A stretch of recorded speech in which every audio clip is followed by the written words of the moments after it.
Dallas had always felt like a city in motion. Wide skies, restless highways, glass towers reflecting ambition. When Raghav first arrived in Dallas, the heat wrapped around him like a challenge. It was a new country, a new rhythm, a new beginning. And strangely, he adapted fast. He learned the shortcuts between downtown and uptown. He found a quiet cafe where no one asked questions. He built routines, morning runs along the Trinity River, late nights refining presentations, weekends assembling furniture in his small apartment. He told himself that rebuilding a life was like constructing a skyline, one beam at a time. But even the tallest buildings cast shadows, thousands of miles away, in a smaller apartment filled with toys and half-finished drawings. Nina was learning a different kind of resilience. Divorce had not shattered her. It had simply rearranged her world.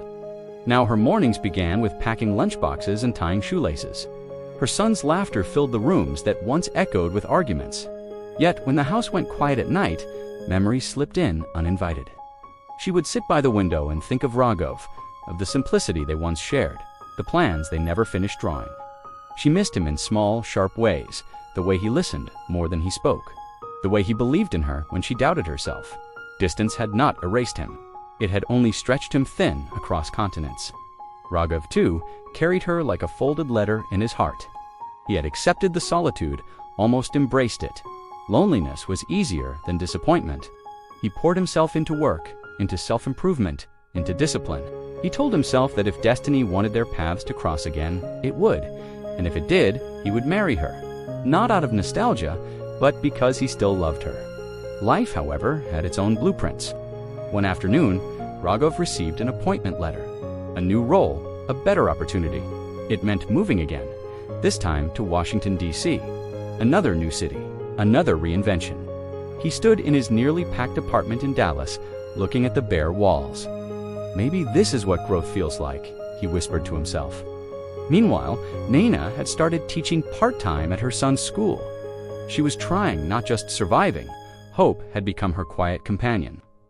She didn't know where Raghav was anymore, but she believed in timing. If something was meant to return, it would find its way.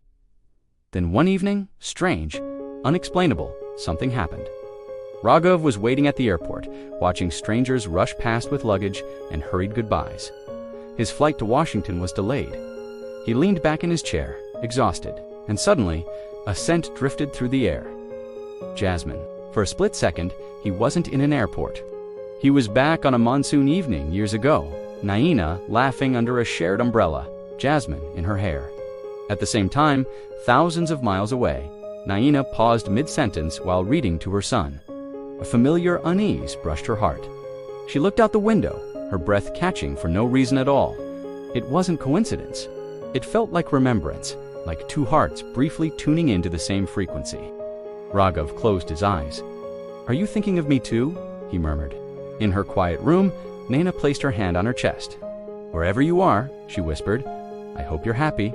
The boarding announcement echoed through the terminal. Raghav stood up, carrying more than just his luggage.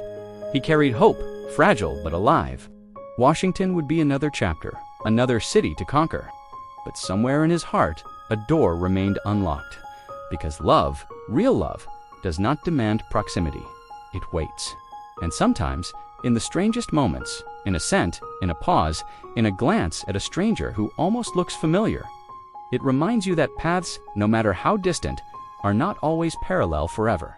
Somewhere between Dallas and Washington, between loneliness and hope, destiny was quietly rearranging its map. And perhaps, sooner than they imagined, two separate journeys would finally cross again.